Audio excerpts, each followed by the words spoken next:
shine, still we grind. From the darkness to the light we claim.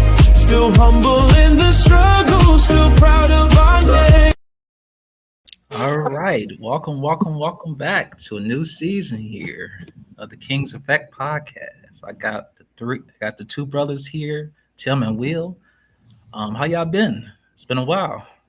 Man, pretty good, man. Grinding. You know, it never stops. Can't complain, man. Just another day of journey in life. Yeah. I say I've been doing pretty well. Just been working, grinding. It's a lot of stuff that goes on behind the scenes that viewers don't see. Trying to make things work.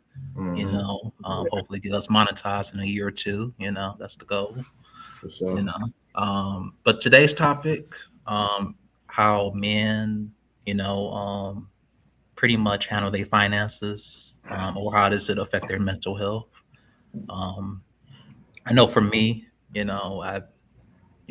about 3 years ago, I was unemployed, and I didn't, I wasn't really good with my finances. So, once you be unemployed, I didn't have any money saved up or anything like that. And, I was trying to find a job, and it was really tough. And long story short, I almost felt like I almost got evicted. That's a true story. I almost got evicted because my landlord was like, yeah, you missing your last month's rent and then plus this month's rent. And I'm like, yeah. Had to go borrow some money from a friend. I could get that right on up. I think we're telling the story because we know that men struggle financially sometimes, and sometimes, I don't like to pocket watch nobody. Like, finances are really personal.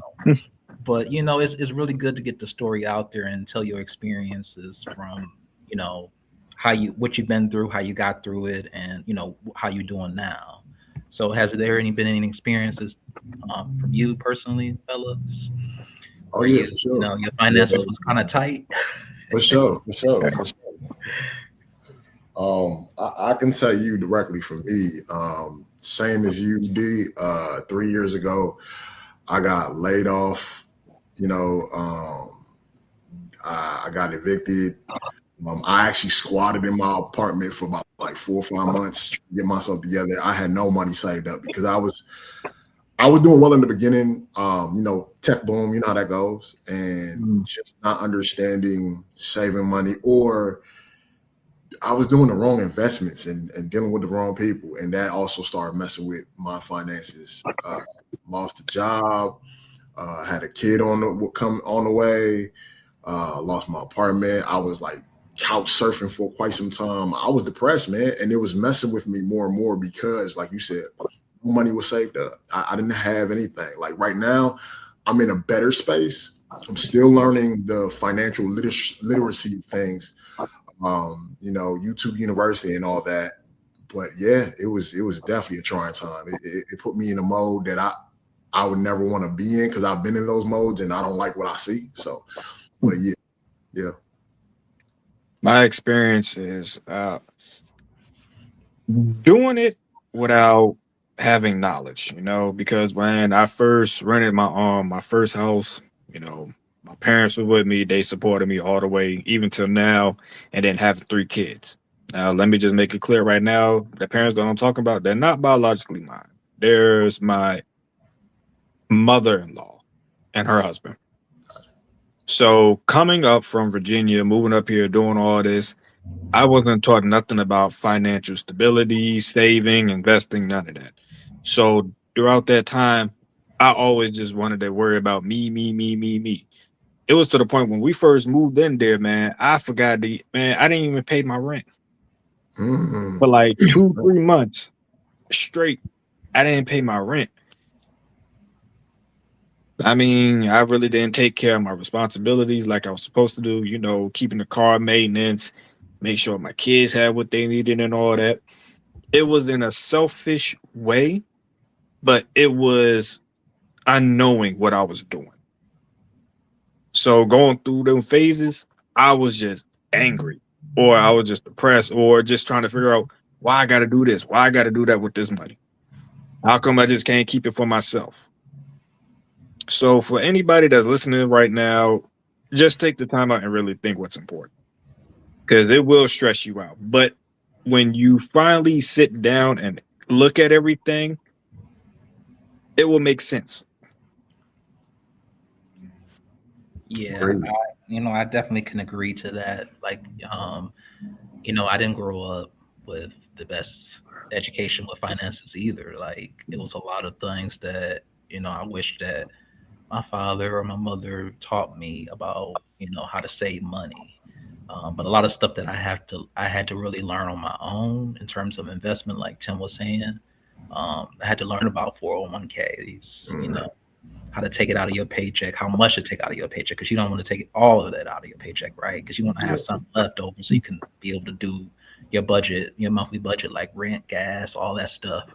Um, so I had to really learn all of those, skills on my own. Like, I have a spreadsheet and I calculate now that I went through those experiences. I calculate how much I'm spending on, gas, rent, lights, telephone. Like, I'm so anal now, that I actually just look at all of it and see, how much I'm allocating my budget for it. And sometimes I like DoorDash, stuff like that. I like to treat myself and stuff like that. But I said, well, if that ain't in the budget this week, we gonna have to delete that app. Yeah. But like I say that, I say all that to say is because, like, black people in general, we didn't grow up with that. So, we how would we know what it's like to, take out a credit card and, oh, I gotta pay that back, and things of that nature. And it sometimes it don't always make sense to us. And then sometimes, I had to take out a couple of loans too, just to be transparent, just to stay afloat when I was, going through my unemployment. I'm about to be evicted. Mhm. And I took out a 232% interest loan, and that was the worst mistake of my life, because now it's not just 1,000 that I owe. You got to times that by two, Yeah. and that's not good, because that's the worst type of loan you could ever take out in your history. And I think that's predatorial too. Yeah. Have somebody take out that loan knowing that you got to pay double the amount Oh yeah. that you originally owed, which is wrong. Oh yeah. I agree with you there. I'm Never with you again. I'm gonna look up every little thing that I take out. If I had to take out another loan or a credit card, I need to look at the interest rate to see how much I have to pay back on those things. That's where we get confused as black people, black men specifically, because we're so desperate to get some money, but we got to look at to see what the terms and conditions is. And I also, like, when I took out a loan and I couldn't pay it back, and they was like, and they called me like, your loan is in default. And I was like, what? So if we don't get it in the next year or so, we're gonna take you to court and sue you. I was like, that's a thing? If you don't pay back your loan? It's like, you go sue for what? I don't mind that. Right, man. Any experience? You guys had any experiences with credit cards or things that you didn't really know that you know now? Yeah. Man, I don't even know where to start. Because it's like, I'm taking out loans now. It's wild and crazy, and I do want to touch on, before I get to that, I do want to touch on something that Daron said that's so important. And I feel like black people, and also specifically black men, what we need to do, we got to get out this thing of, look, I don't feel like sitting down and mapping out what I got to do. No, you got to have a plan. Like you just said, right? Being able to, okay, I got this to pay. This is how much it normally costs. This is how much I have. This, how much am I gonna have this month? What I'm gonna pay for utilities, food, gas, all that. You gotta do that. You gotta do that. You gotta start doing that. Like, but with loans, here's another thing. I won't say it's a hack, but don't be afraid to do this. Now, everything is now expedient on internet, right? So you can get loans and everything so quickly now where you don't have to talk to nobody. I'm going to charge every black man, talk to them on the phone. Yeah. I know you hate it. I hate it too. Talk to them on the phone. Explain that part again. And what does that mean? Huh? Wait. Could you say it to me like not in the financial term? Could you break it down to me? Like, just break it to me like you talking to a kid. I say all of that. We will be on the phone till like 45 minutes, an hour. You can hear the fatigue in their voice. I don't care. If I'm going to be paying for, if I'm going to be taking that money from you, and you're going to have these, oh, you got this interest, 25%. Okay, cool. I'm here for that. You're going to explain everything to me, everything, until I feel secure. I had one person said, I don't have the time. Okay, cool. I don't want this loan. You sure? It's a really good, you don't want to explain to me? I don't want it. So I think getting to that aspect, right? Get into that aspect of having them explain to you. I know, I get it. Nobody wants to listen to a telemarketer. Nobody wants them to talk their head off or feel like, oh, they're selling me something. But I'm saying if you already made the decision to have a loan, go against just getting off the internet. Talk to somebody and have them explain every line as much as they can to you so you have an understanding of what's going on. Yep. Yeah. I'll say this. For those who have the Credit Karma app. Yeah, I'm going there with that. For those who have the Credit Karma app and they show you that little section where they got all the available cards they can go for a loan for and everything else, I'm going to say this right now. All cards ain't good cards. Just because that you just finally, because this is a personal experience right now. When I finally got my credit back up to like 600, because I was down for a long time, I was finally able to get a Capital One credit card again. Okay. So now check this out though. The first time I had my very first Capital One credit card, my mother did that. I didn't understand nothing about credit cards. All that my mom said, you just make sure that you pay it back. You didn't tell me, this will affect your credit by big points. They don't drop just 5, 10. No, they drop you down to 30 points, 60 points, 90 points, just like that. And then it's going to take you double just to try to get it back up. So all the fellas out there, before you think about getting a credit card, please look at your finances. Please, just like Tim said, look at your finances, ask questions so it can be broken down so you can finally understand, because budgeting is very important, especially in the time and era that we are in right now. For sure. Because I didn't understand how to do any of this. Now, I'm going to say this. I'm not bad, especially when it comes to food for my kids. Majority of that stuff is for them to have. I don't even have a bucket of snacks to eat on. You know what I'm saying? I only got lunch meat for lunch, and I barely eat that. Because I always think about this. Okay, if something's going on, if the kids got to eat, I make sure that they eat. For sure. So that also comes with the financial stress mentally for fathers as well, because we also think, for those who are clearly thinking, it takes time. You're not going to get it the first day, the first week, first month, first year. It's a step process. So when you finally start understanding it, it's going to have to be some cutback. So, for example, y'all heard rob Peter to pay Paul? Yeah. Oh, yeah. Yeah. I had to do that, man, for many years. And that shit was so frustrating. Mm-hmm. Like, and I finally got this. Then the next moment you turn around, here comes another bill or something that you got to owe or pay back. You're like, damn, I can't get forward with this. So man, it was crazy. Hey, y'all know another long place, Solo Funds. Like, it's good. Yeah, I could get this money. Keep getting it. It's the recycle. Let's talk about like once you get the loan and then you pay it off, and then you want another loan again because you feel like you're still not financially able to be afloat. Why do we feel like we have to keep borrowing money over time instead of trying to save to get us up out of debt? Why do we feel like we have to just keep borrowing? It's this constant cycle. I'm gonna borrow, I'm gonna pay it back, I'm gonna borrow, I'm gonna pay it back, I'm gonna borrow. But do you know you really it's really horrible to keep doing those things like that. Like, you're just putting yourself in more debt. And I don't understand why.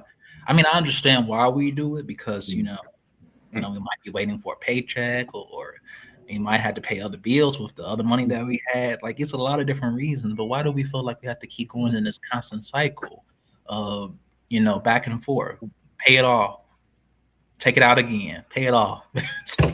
I fell into that trap quite a few times. I said, you know, I'm leading this damn map. I'm not gonna keep doing this. And then they always say, we want your money. Yeah, I know. You ain't gonna get it until I get something. So let's talk about that from that aspect. Why do we keep doing that? I think it's a learned behavior, man. I think it's a learned behavior. Yeah, I think it's a learned behavior. And it doesn't help that, you know, now you have these, okay. So I don't know about y'all, if y'all seen these on either YouTube or TV or if you're streaming, right? They now outwardly don't call them loans, but like, oh, if you need to get some money out the next week or, you know, out your paycheck, they're still loans. They're actually called short-term loans. All right, so I'm about to get in my fintech bag because like I told you, I used to work for a fintech company. Right. One, Credit Karma boosts your credit. Pay the $1 to get the Experian and check, and I forgot the other two, but check them directly. So that you know, TransUnion was another one. Exactly. So make sure you know your credit score directly. That's one. Two, these are short-term loans, and they position it where they don't call them loans no more because we in the African American community, once we hear loans, oh no, I don't. I'm trying to avoid it, or I ain't gonna get it until I'm down to the last cent. But if they don't call it loans, you like, oh, what? You mean I can take $200 right now and then you just take it on my paycheck? That's nothing. I can die. And we continue that. Not knowing you can take that same amount of money, whatever they give you, that $200. Yes, they'll take it out your account, but you can go and start making investments. You can actually stockpile that money and put it in another account. There's a dude on YouTube I had seen. He said he had did this for a whole year. I forgot the name of the app, so forgive me. But he kept doing that. It was taking money out of his account, but he's like, it kind of put him in a space where I knew $200 was coming out of my check, and that's $200 I'm putting to the side. After that year, he had a lot of money saved up in another account. Do that, not just, oh man, I'm hungry today. I was trying to see if I can go to Rue Chris real quick. Oh man, you know, I'm trying to go to the concert. Oh yeah, them new Jays came out. $200 out my check, $300. Before you know it, you got so many of these apps going, or like I said, short-term loans going. Now you stuck. So you got to be wise to it. It's like I said, it's a learned behavior, but you got to be wise to it. And once you get these things, you got to slow down. If you have to, every year, delete one of those apps. Try your best not to go back to them. I had to do this because I went from one of those to like 6 of them. 6. So you can imagine, I virtually had no money. None. You have to start to lean them. So let me tell you all the ones that I experienced. Solo Fuzz, Dave's app, Vernon, Bridget. Did you ever mess with Tilt? Did you ever mess with one called Tilt? No, I never heard of that. Do not. Listen, I think they are the greatest salespeople in the world. They are not very good with it. Nah, I ain't trying to get 300. Who said you got to get 300? What about 250? Doesn't that sound better? They smooth. I mean, they're smooth with it. I think they. I'm being funny, but they grab all the best salespeople in the world and just say, "Hey, come work for Tilt," and they just talk just like that. No, 500 is too much. You're right. Let's try $300. Well, yeah, I could do $300. Okay, cool. Yeah, let's do $300. So yeah. My pop told me this because I have talked with him. We have our conversations when it came to me, you know, getting loans from people and stuff like that. He told me this. He said the reason why a lot of people do stuff like this is because they don't believe in their own self that they're able to get themselves out of the hole that they put themselves in. When he said, and he's been saying that year after year after year, and over time, it's slowly been, you know, in deep thoughts for me. I'm like, you know what? He's right. Why do I always got to go to somebody to get money? Instead, he told me this, man, take $50 out, put it somewhere, don't touch it. That's where discipline comes in. You really have to have full discipline with yourself and saving money to get yourself out of anything, because that's like scratch money, saving money, man. That stuff will come in handy if anything happened. For example, like you're in your car and you've been saving money, you got it in your little glove compartment or something like that. Then you realize, damn, man, I'm low on gas. Where am I gonna get this money from? You look in there, it's like $200 in there. Shit, cool. Go to the gas station, fill up, you're on your way. No problem. So the big thing I say with that, man, the key thing that I'm saying out of that is, discipline. For sure. Yeah, and then I think it's also like a lot of people don't know that there's another aspect that having good credit can get you some good credit cards, or having bad credit can get you the worst type of loans, or the worst type of credit cards. People don't know that aspect, because I remember when I applied to my first credit card, it was for First Premier Bank, and it was the happiest time because I had a low credit score, just like Will. I think my credit score was like a 400. I was Don't be embarrassed, bro. I was at 406 one time too. 400. I was like at 400, and I was like, damn, why I keep getting denied for just different credit cards and different purchases that I was trying to do, and I was just like trying to figure out why. And then I really took the time to realize that having a good credit score can get you some good things. And a lot of Black people don't know that. Like, I think my credit score is like 601 now, so it's getting better. Okay. But it still needs some work. It's still not where I need to be at. I wanted to be at 700 or more. That's what I'm trying to get to.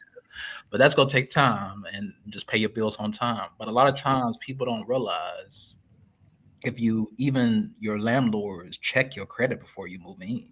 Yep. So if you have a bad credit score, you're going to keep getting denied apartments like what? Yeah. Actually having an eviction.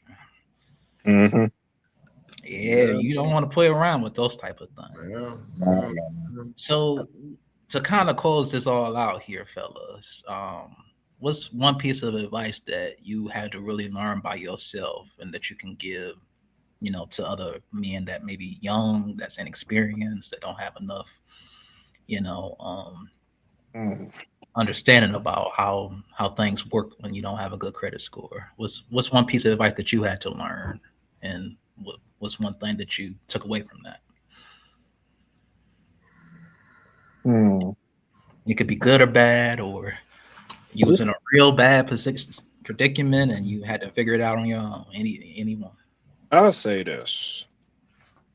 It's dealing with choices on what's important. For example, like assets and liabilities. You really got to look at it like that. So, for example, for the young fellas out there, with the Jordans and all the fancy stuff and all the golden jewelry and everything else, you really got to ask yourself, is it worth it spending all this money on this just for a short-term moment? And then later on, you're going to be like, well, damn, I don't got this, I don't got that, or I should have saved for this, or I should have invested the money into that and everything. And that comes, what I said before, it comes with discipline. And it's also, a life lesson learner to understand that certain things can wait. For example, man, I want another gold chain. I realized this ain't real gold. This chain is turning silver. So I'm not complaining about it. I've been having this on for 3 years. I mean, it still look gold to me. So, it's just be very conscious with the decisions that you're going to do with your finances. That's what I'm gonna say. Okay, I respect that 110%. I'm gonna give you an advice that I actually learned recently, and it goes in hand with what Daron has said and what Willie has said prior to. Someone once said, when it comes to finance, quantify whatever your expenditure is like it's a multiple of something else. Meaning, if you are a single person, you got a bachelor pad, act like you got 2 people in your crib, and then quantify that.